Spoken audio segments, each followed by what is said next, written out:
yra 6 tarpdisciplininės temos, kurias nagrinėjant mokiniai gali ugdyti vienu metu skirtingus gebėjimus, kaip pavyzdžiui mąstymo, tyrinėjimo, bendradarbiavimo įgūdžius, kurie yra labai naudingi šių laikų, ar ne, sakykime, žmogui, o ir mūsų kartai, kuri auga.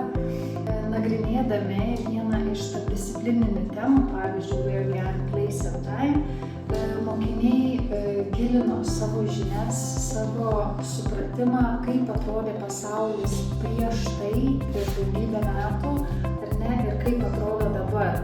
Tai pas vaikus atsiranda noras sužinoti daugiau.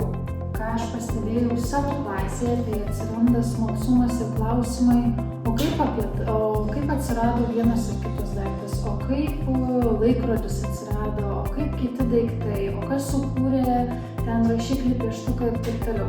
Tai visos šitos temos, ne tik Where We Are, Place and Time, bet ir kitos likusios 5 temos skatina mokinį domėtis daugiau, skatina ieškoti, tyrinėti, atrasti, o taip pat ir bendradarbiauti vienas su kitu.